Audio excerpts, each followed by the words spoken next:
Watch the previous two parts in the right order before proceeding with this third part. Thank you.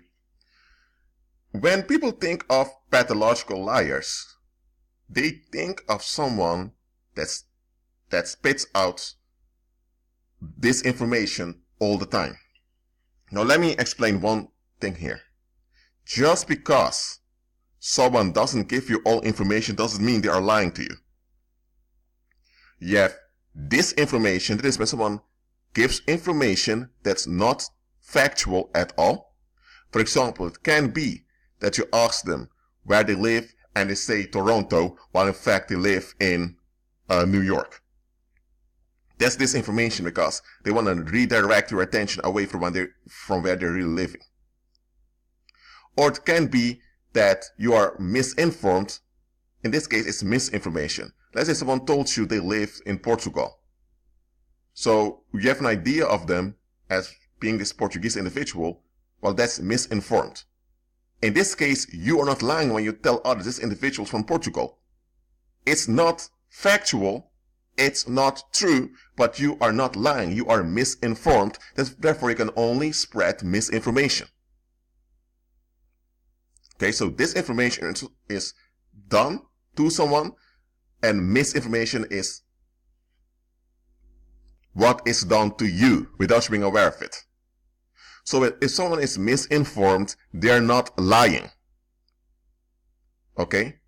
And disinformation can be lying depending on the context. If you have someone online asking you some question and you think, why does this individual want to know this? To avoid conflict, you can just give an answer to keep the conversation going. That's disinformation. People say, what, you lied? Hold on a minute.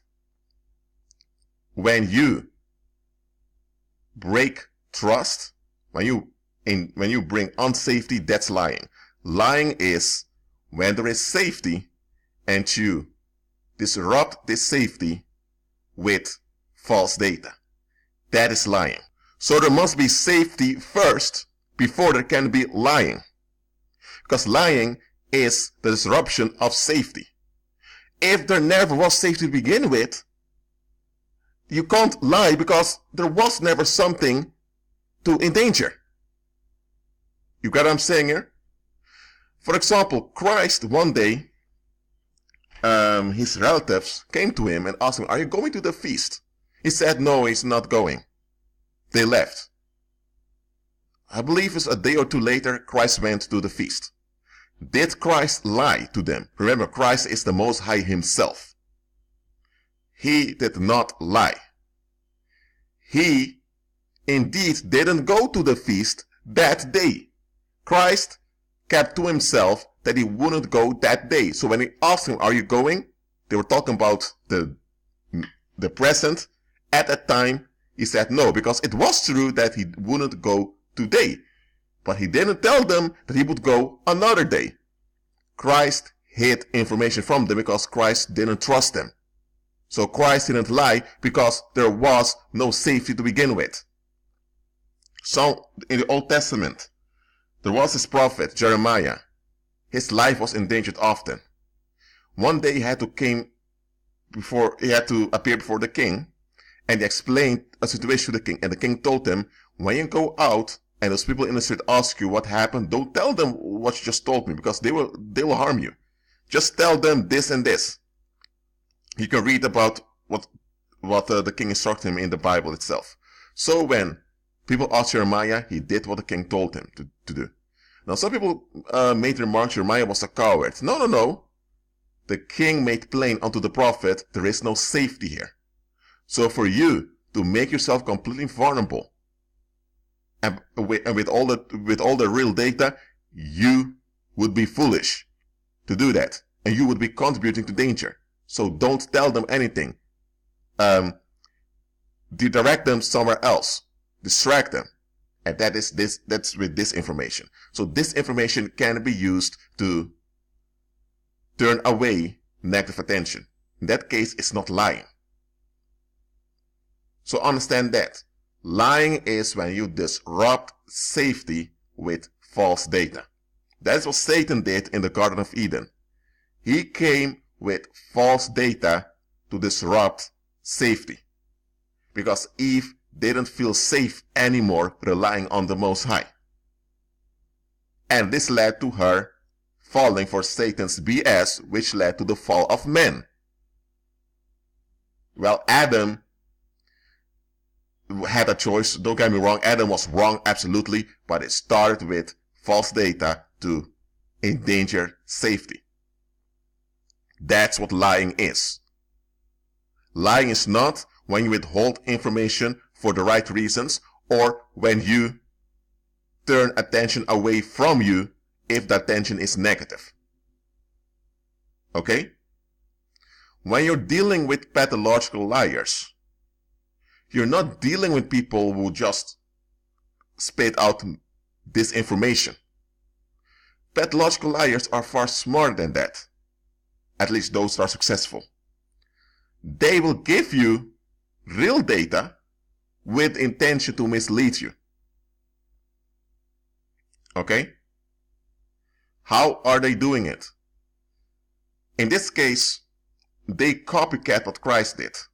Christ gave them an answer that was true, but Christ didn't tell them everything.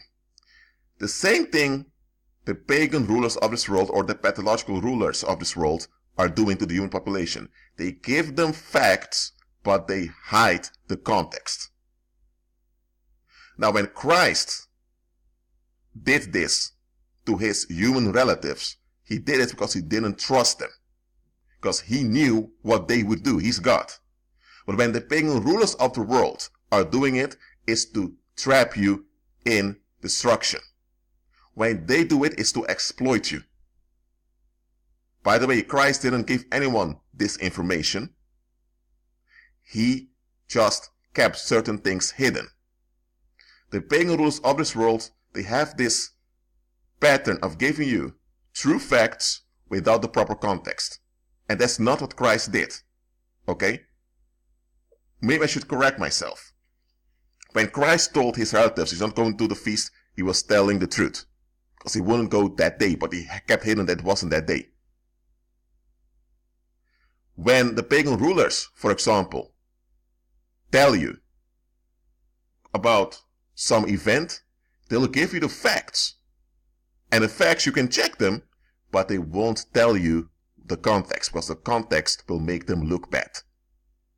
So they are copycatting what Christ does, but in an inverted manner. That's how those devil worshippers do it. So you need to understand what a lie is before you can identify a liar. Okay, you need to know what a scam is before you can identify a scammer. Because too many people have this definition of a lie that society gave onto them. And society is run by pathological liars. So why are you trusting the definition of a lie given to you by a pathological liar? But that is what worldly people do. Unfortunately, there are also believers doing this. A lie is when you disrupt safety with false data. And false data, let me explain it to you, doesn't have to be data that's made up. False data can be data that's made up. For example, so if someone will tell you that the sky is purple, we just don't realize it, you know this one made something up and it can't last because everyone can look at the sky and see it's blue. Okay? When someone, for example, tells you that, okay, let me think of a good example here. If someone tells you that there are no real people in the military, there's something they say, it is factual, but what do they mean with real people? It's factual because once you join the military, your mind is broken down and you're reshaped into someone to act out commands on behalf of the military machine. So you're not yourself anymore. So that part is true. Okay? But if you hear this and you say there are no real people in the military, if you don't know what they mean with real people, you may think that they mean that there are no real human beings in the military. Okay? And that's false. So the military consists out of real human beings, but there are no real people in the military. Do you see the difference? That's how the pathological liars that rule this world are doing it. They will give you facts without the proper explanation, without the proper context. And that's how they trick the masses. You can't trick the masses by making things up all the time. You can make things up once in a while, but you can't make things up all the time. For example, this thing called fake news. Let's say that there's a drill, some military exercise going on, and they later air this drill as if it's a real event. During the broadcast on TV, the reporter will say the word alleged often. Alleged means that someone says it is like this, but we don't know for sure. Why is he or she using the word alleged so often? Is to reveal to you subtly that it's a hoax. It's true that you saw people that were carried away by the ambulance personnel. It's true that you saw smoke and a building was on fire. So this gives an impression to you that an attack happened somewhere. And that impression is real because that impression affects you. So that part of it is real. And it's true that they call it an attack because that's part of the drill and you need to pretend as if it's an attack. But it was no actual real attack by a perpetrator. It was a drill. But they passed this drill as something real. So they give you facts of the drill, but without giving the context that it's a drill. That's how the pathological liars that rule this world do it. And in this case, there's no need to cover up anything important. There's no need to guard any safety. So they do it with the pure intention to exploit you. Okay? And here's another thing. When someone, I mentioned this often before, when someone is very direct about what they want, what they don't want, don't call them honest, because that's not honest. Honest is when you reflect on yourself and you reflect on the situation and you act in harmony with the safety of both yourself and others in a productive way. That's what honesty is. That's what integrity is. When someone is upset and they just blur it out, or when someone is frustrated and they project it onto you, they should tell you that they are projecting their negative energy onto you because they don't want to deal with it. But what do they often say? I don't like you. I can't stand you. I don't want to see you. What's going on? They are projecting their waste onto you. So are they being honest? No. They are dumping on you. Yet the world calls open evil honest. No. Open evil is evil. Overt negativity is just over negativity. It's still negativity. It's not honest. It's not good. So stop calling people honest when they are dumping. It's not honesty. It's wickedness. Okay? And don't call people who hide their frustrations as people that are lying. Okay? Because even in scripture it says that only a fool reveals their annoyance instantly, but that a wise man keeps it inside and cools down. So people who just throw things out, people who just direct with their will, they are not wise. So don't call it honest. Don't praise it. Christ had to be wise as serpents. Christ didn't say just throw everything out. Okay?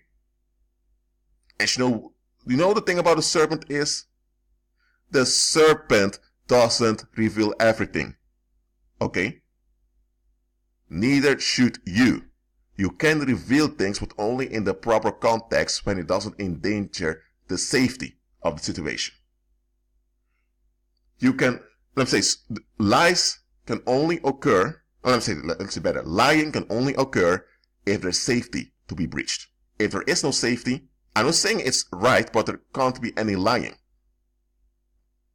If there was no safety to begin with, then you shouldn't be vulnerable and open with all information. Because that would be operating in an illusion. If needed, I'll make a part 4. Anyway, agree with Christ and be at peace.